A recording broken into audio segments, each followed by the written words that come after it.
नमस्कार. अक्कलकोटस्थ श्री स्वामी समर्थ महाराजांची आद्य बखर. प्रकाशक धार्मिक प्रकाशन संस्था. अभिवाचन अदिती पालिमकर. भाग 42.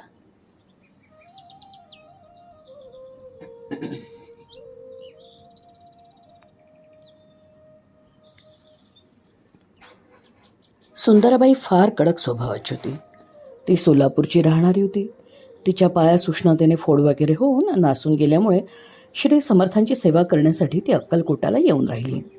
तिची वर्तवणूक काही वर्णन करण्यासारखी नव्हती, पण तिच्या पदरी काही पूर्वपुण्य असल्यामुळे तिने महाराजांची सेवा केली. तिला ती सेवा घडली. पहिल्याने महाराज चोळप्पाच्या हातूनच बहुधा जेवत असत, पण बाई सेवा करण्यास लागल्यापासून महाराज तिच्या हातून जेवू लागले. स्नान घालणं वगैरे दुसरीही सेवा बाई करत असे. चोळप्पाला वाटलं आपली सेवा करता करता धांदल उडते आणि सेवा बरोबर होत नाही. सेवा बाईला ठेवून घेतल्यास आपल्याला चांगली मदत होईल असं मनात आणून त्यानं बाईंना ठेवून घेण्याचा निश्चय केला. त्यावेळेस महाराज चोळप्पाला म्हणाले सुद्धा, चोळप्पा, हिला ठेवू नको बरं, तुझ्या डोक्यावर मिरी वाटील. चोळप्पाला वाटलं महाराज आपली थट्टा करतायत. महाराजांची समजूत घालून चोळप्पाने बाईला घरी ठेवून घेतलं. महाराजांना लघुशंकेस शौचास नेणं, स्नान घालणं आणि भरवणं ही कामं सुंदराबाई खुद्द करत असे. याप्रमाणे सेवा चालली असताना सुंदराबाईचं प्राबल्य फार वाढू लागलं आणि महाराजांनी प्रथम भाकीत केल्याप्रमाणे चोळप्पाचे तेज कमी पडू लागले. बाईंना पुढे पैसे मिळवण्याचा छंद लागला. तेव्हा तर ती वाटेल तसे करू लागली, उपचार करायला लागली. कुणाला दर्शन घेणं तर बाईंच्या मनात आल्या वाचून, काही पैसे घेतल्या वाचून त्या दर्शन होऊच देत नसत. पैसे दिले नाहीत तर महाराज निजले आहेत म्हणून सांगत असत. अर्ध्या वचनात राहत असत. तिची काहीतरी पूर्वपुण्याई असावी म्हणून महाराज त्यांच्या अर्ध्या वचनात राहत असत, यात संशय नाही. महाराजांना निजा म्हणून बाईनं म्हटलं तर लागलीच त्यांनी निजावं. उठा म्हटलं म्हणजे उठावं. घोटभर पाणी प्या म्हटलं तर तेवढंच पाणी प्यावं. महाराज निद्रिस्त असले तर बाईस रुपये मिळवायचे असले म्हणजे तिनं महाराजांना उठा, दर्शन द्या असं म्हणावं, म्हणजे महाराज तयार.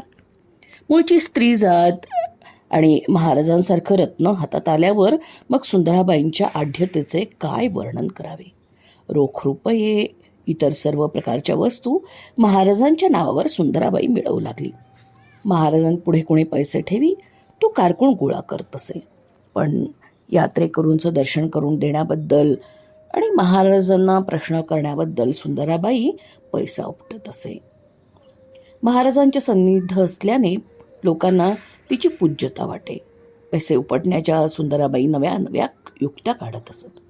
एक फाटकेसे लुगडे ती नेहमी घालत असे आणि एक उत्तम कोऱ्या लुगड्याची घडी ती नेहमी जवळ बाळगी.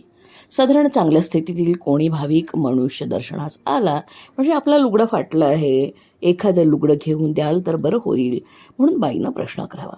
त्या गृहस्थांना रुकार दिल्याबरोबर जवळ असलेली कोऱ्या लुगड्याची घडी बाई त्याला आणून दाखवी आणि त्याची किंमत 15-16 रुपये आहे म्हणून सांगी. रुपये हाती पडल्यावर बाईच्या पेटीत जाऊन पडत असत. इकडे लुगड्याची घडी कोरीची कोरीच आणि बाईचे नेसण्याचे लुगडे फाटकेच. दुसरा भक्त आला की बाईची याचना सुरूच असे. महाराजांच्या दर्शनास नित्य शेकडो लोक येणार असल्याने बाई ह्याप्रमाणे शेकडो रुपये मिळवत असे. बाईच्या अशा कृतीने महाराजांचे कधीकधी हालही होत असत. स्वयंपाकाचं काम गणपतराव सेवेकरी याच्याकडे होतं. एके दिवशी महाराज जोशीबुवांच्या मठात होते. तो दिवस दत्त जयंतीचा होता. यात्रेची फार गर्दी होती. महाराजांना मोठ्या पहाटेच स्नान घालून 4 वाजण्याच्या सुमारास भरवत असत. तितक्या पहाटेस दर्शनास आलेल्या एका श्रीमान गृहस्थाने महाराजांना आपलं नैवेद्य ग्रहण करावा अशा इच्छेने पंचपक्वानांचं ताट भरून नैवेद्य तयार करून महाराजांच्या सन्निध आणला. महाराजांची आचवण्याची व हा नैवेद्य येण्याची एकच गाठ पडली. ते पाहून तो गृहस्थ फार हिरमुसला झाला. सुंदराबाई पुढे हात जोडून त्यानं विनंती केली की कसंही करून महाराजांच्या मुखात एक ग्रास तरी पडावा. या कामाबद्दल बाईस त्यांना 2 रुपये देण्याचं कबूल केलं. आता जेवण जरा दुपारी घालीन म्हणून बाईनं सांगितलं. ताट आपणाजवळ ठेवून घेतलं. दत्त जयंतीचा तो दिवस आणि हजारो लोकांची दर्शनास येण्याची दाटी असल्यानं दिवसा महाराजांनी काही खाल्लंच नाही. रात्री 10 वाजेपावे तो दाटी होतीच. मग सर्व वारावार म्हणजे आवरावर झाल्यानंतर जेवणाची वेळ आली. सुंदराबाईने बाळप्पाला सांगितलं की ताट वाढलेलं आहे, करता नवीन स्वयंपाक करणे नको.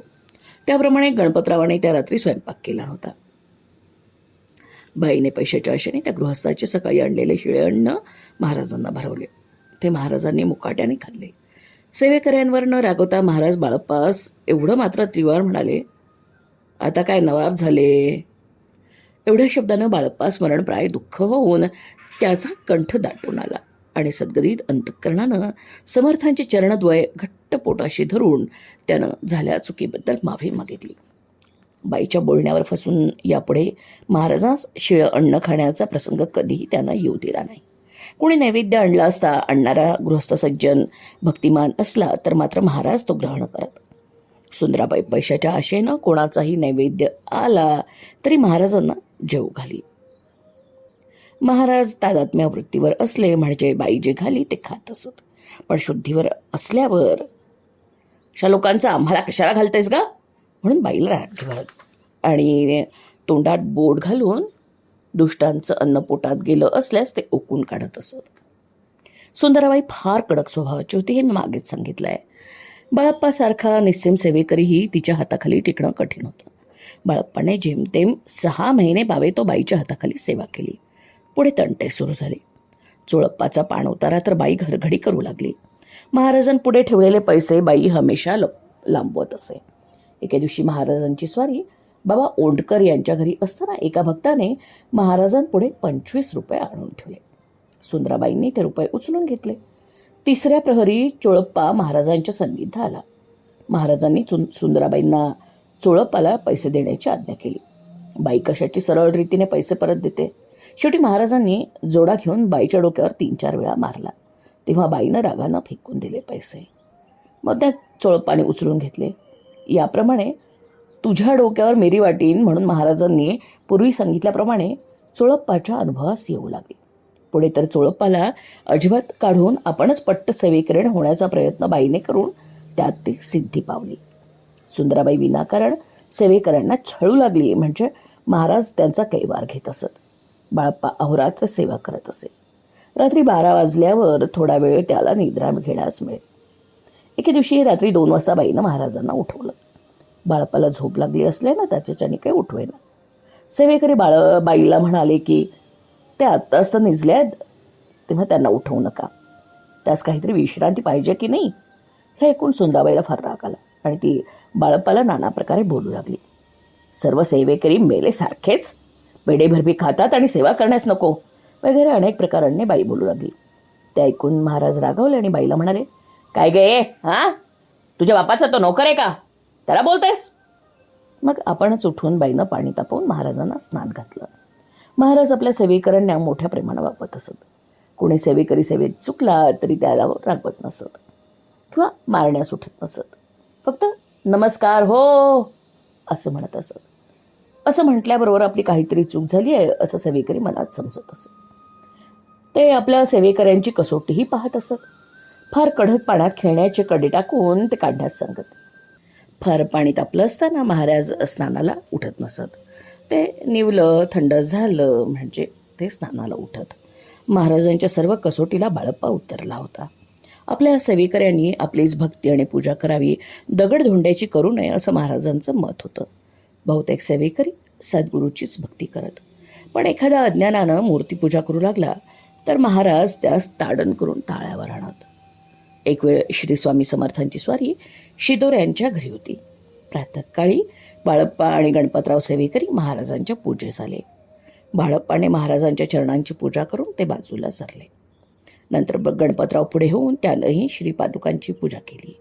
महाराजांजवळ खेळण्याकरता हमेशा गणपती, गोपाळकृष्ण, देवी वगैरे देवतांच्या पितळेच्या मूर्ती पडल्या असत.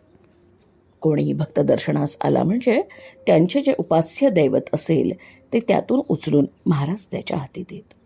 श्रीचरणाची पूजा होऊन थोडे गंधफूल राहिले होते. गणपतरावास वाटलं अनायसे मूर्ती महाराजांनजीक आहे, तिची पूजा करावी. तो एका मूर्तीस गंधफूल वाहू लागला. त्या सरशे महाराजांनी त्याच्या गालात एक अशी चपराक दिली की त्या सरशा तो पलीकडे जाऊन पडला आणि डोळे चोळत चोळत खोलीत गेला. मग बाळप्पानं गणपतरावास सांगितलं, अरे, आपण मूर्तीपूजा करून मग सद्गुरूंच्या पायाजवळ आलो आहोत आणि आता कशाला मूर्तीपूजा करतोस? तुझ्या अज्ञानानं महाराजांना राग आला. पुन्हा असं करू नको. बाळप्पा फार सोवळ्या ओळं करत असे. त्याच्या मनातील विकल्प काढण्यास एके दिवशी महाराजांनी मोठी गंमत केली. त्या दिवशी महाराज बाळप्पा कुलकर्णी याच्या घरी होते. कुलकर्ण्याला सुतक असून त्याचं घर लहान होतं. त्यात महाराज जाऊन राहिले. सुतकीबाई पाणी घेऊन घर सारवत बसली होती. जे पाणी आपणास खेळण्याकरता घेऊन ये, अशी महाराजांना बाळप्पाला आज्ञा केली. बाळप्पा स्नानसंध्या करून शुचिरभूत होऊन बसले होते. त्यांच्या मनात सुतक्याच्या पाण्यास शिवण्याची शंका आली आणि महाराजांची आज्ञा ऐकली ना ऐकलीशी त्यांनी केलं. पण महाराज कुठे गप्प बसणार? अरे, पाणी घेऊन ये म्हणून महाराजांनी पुन्हा आज्ञा केल्यावर नाईलाज होऊन बाळप्पा ते पाणी घेऊन आले. महाराजांच्या मनातच जर असा विटाळ कालवायचा आहे तर तिथे आपलं काय होणार असं मनात येऊन बाळप्पानं पुन्हा स्नान केलं नाही व त्यापुढे विटाळासंबंधाने त्याची कल्पना दूर झाली. अक्कलकोटस्थ श्री स्वामी समर्थ महाराजांची आद्य बखर भाग 42 समाप्त. क्रमशः. धन्यवाद. श्री स्वामी समर्थ. जय जय स्वामी समर्थ. श्री स्वामी समर्थ.